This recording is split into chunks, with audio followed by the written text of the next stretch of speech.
under a pastel hood. I beg your pardon. Harold asks, and there's a slight smile. Get some rest, human. You've done well, but you've worn yourself down. The Empress tells him he had arrived to pass on a message and a proper communicator to Admiral Cistern, so that the Vishanyan Admiralty can start talking to him. After all, they're wards of the Apuk now, and the Apuk are undaunted allies. Which means the Vishanyan are as well. Officially, even. Oh, probably. But I still need to at least find the people to delegate the rest of the work to and get to my bed. Harold notes. So you're aware. I'm pulling an axiom even now to stop my entire body from feeling like it's rusted solid. You bet I'm aware I'm tired. I haven't even had a nap today, and I've been on multiple nonsense hunts ranging from terrorist attacks to fighting brutal mercenaries, firing weapons rated for warships by hand, investigating ruined starship parts in molten lava trenches. And that's before the really exciting things happened. So a busy but otherwise normal day. The Empress teases him. Yes. Almost boring, really. Harold remarks, and she scoffs. I think the exhaustion has gotten to you, young human. You're clearly in a delirious state, she says, and he chuckles. Must be, because I could swear I'm speaking to the Empress of the Apuk at the moment. Funny that, isn't it? Well, good to know I look so close to so famous a woman. The Empress says in an amused tone. Maybe you could make a career out of it. Acting can't be that hard, right? I think you're taking the joke a little far. My apologies. Excuse me. Harold says with a bow and then places the communicator on Admiral Longitude's desk. Anyways, open contact with the Undaunted. I need to get moving again. Momentum is a magic all its own, and I'm about to work some more. Uncertain fair. I wonder what introducing you to my Nelb will do. Likely the trail you leave behind will create a laneway in its wake. Let's begin. A boy's night. Me, your husband, and the dark forest sorcerers. The galaxy would shake. It would. It really would. Quick question before I bugger off and swan dive into a riot, more for curiosity's sake at any rate. A riot? The ascension of a new primal has kicked off religious riots all over Skathak. Something needs to be done. And it's your problem because Harold begins, then stops. Thinks. Considers, and then raises his eyebrows as he comes to an unexpected conclusion. It's not. But it is something happening that could use my help and... Take a break, human. The Empress states, and Harold considers. But there's still hours in the day, he says with a slight teasing gone. I'm sure, the Empress says, and Harold huffs in amusement. Anyways, do either of you need anything before I leave? I'm going back to Skathak and starting to organize things in that direction.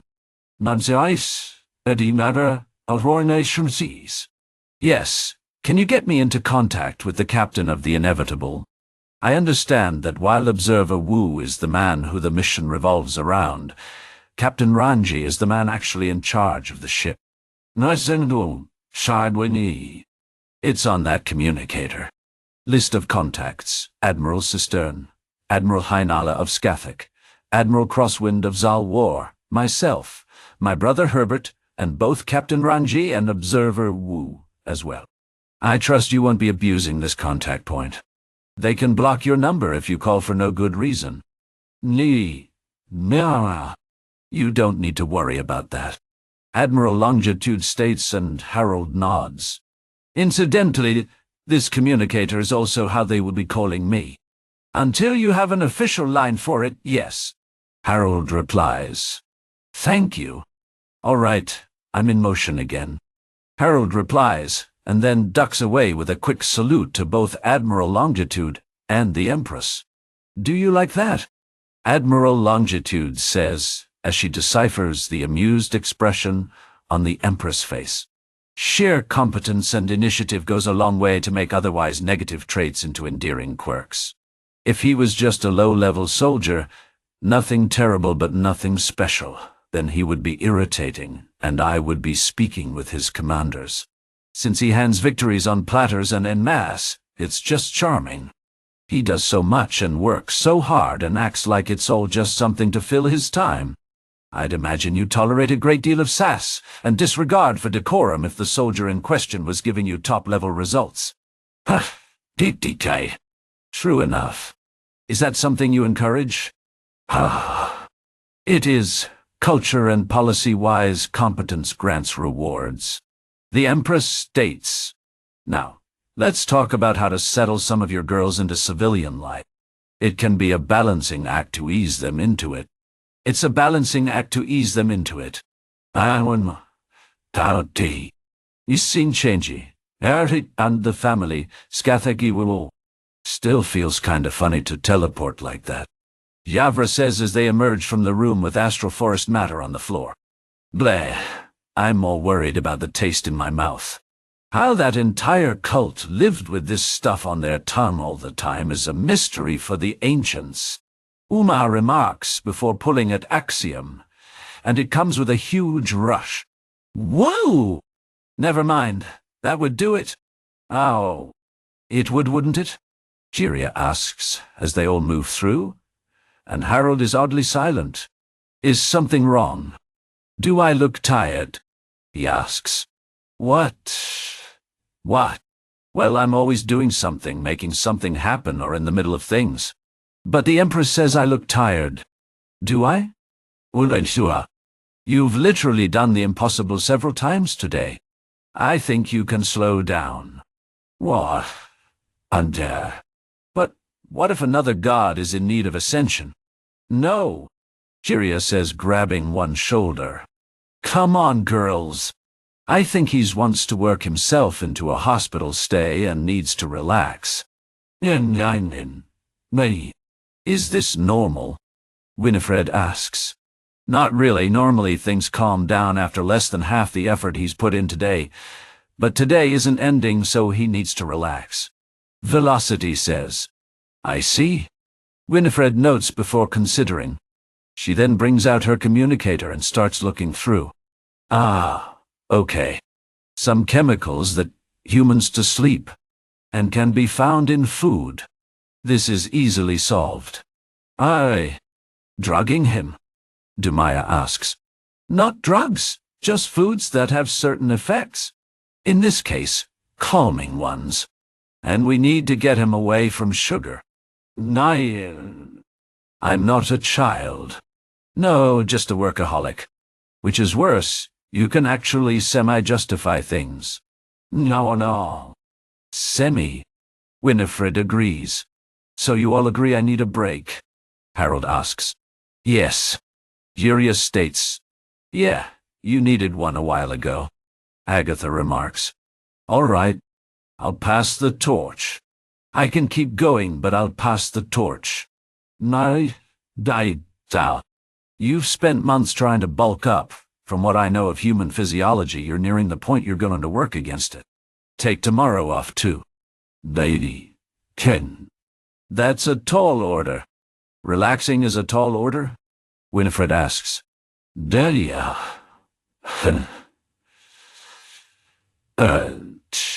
Does it has to sound that stupid? What? What D? It is stupid. Delegate, and relax. You've shaken the galaxy with both a diplomatic and religious axis shift for the Wimparas and a puck species. Do you really want to keep going? Now? Hello. I don't know. Seeing if we can't get the next primal out might be fun. Break some more records. No, because being the cause for someone else's ascension isn't breaking records. Jump him! Before he starts working again. Yavra bids and Uma tackles into Harold and he doesn't go down. Uma says, and Harold chuckles. Just let me call it in and I'll let you carry me off and have your wicked way with me. Don't. All right. But we're watching you, Mr. Workaholic. Down. Kinchanji. A. Pavel Zeman and Santiago Bernal, Skathakewu. Something wrong. Santiago asks before checking his own communicator. It had failed to vibrate, but had the same message that Pavel's did. Ah, yeah. Think the big girl coming back will... Oh, look, you can see the news spreading through the crowd. Pavel says as he indicates the shift in behavior in the mass of people below. I'm honestly disappointing. I had thought better of the people of Skathak than to simply act like this. Their whole lives are in the presence of immense pressure, both literal and metaphorical. Why would they do this? Well, maybe it was just too much. The last few days were exciting after all. Multiple terrorist attacks, a huge rare warship in orbit, the ascension of a goddess. These aren't so much straws to break the camel's back as I-beams drop from the 50th floor. Speaking of, think we should go down there now. They've been mostly non-violent, breaking and entering, and we've kept things at the level of disabling the few idiots with weapons. But with Miss Greatpincer back, they might be more willing to listen. That's hard to say. Could be that they're just taking a metaphorical breath for their second wind. Pavel states before pausing and bringing up his rifle. Finger off the trigger and safety on. He considers what he's seeing for a moment and hums. Then he flips off the safety. His finger is still off the trigger, but that means little from how he's been trained. What do you see? Unusual package being held oddly. Gingerly almost, as if the carrier is afraid of it. Or it breaking. I need you to call this in. I need to watch her. Dispatch, this is Sniper Zemog. I've got eyes on a potential threat. Sonia. Female. Fruit Sonia. Carrying an unusual package covered in black cloth on foot. Holding it in such a manner that she's either carrying a bomb or trying to get fine china through a riot instead of going around. Have the team on standby over here just in case. She's heading directly for Multiplax Cloning's western side entrance. I repeat, mystery package en route to Multiplax West entrance. Copy that. We have boots on the ground near there. Sending them to intercept. Keep eyes on the prize. Confirmed.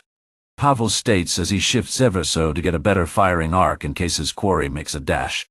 Down below, a Lutrin girl seems to suddenly lose interest in things going on and peels off to the side along with several others.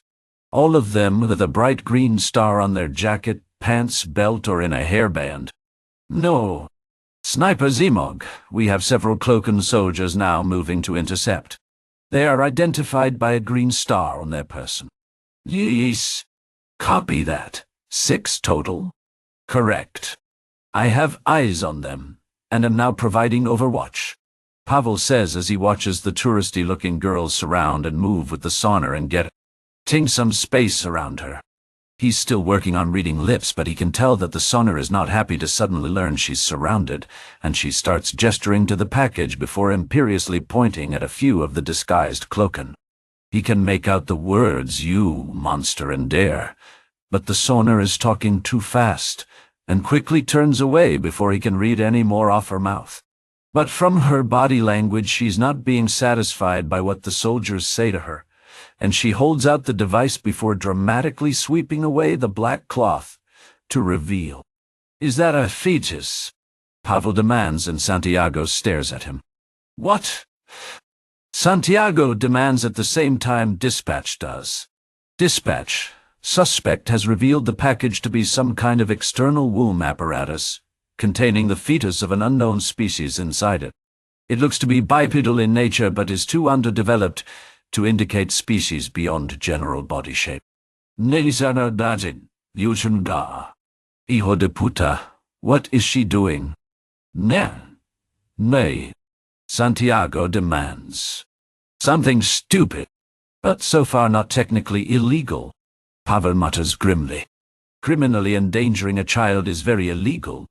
Santiago grits out through clenched teeth as he scans the crowd again, And yes, it isn't any place for a child of any description, let alone one so delicate, it literally cannot survive a minute on its own. I'd. No.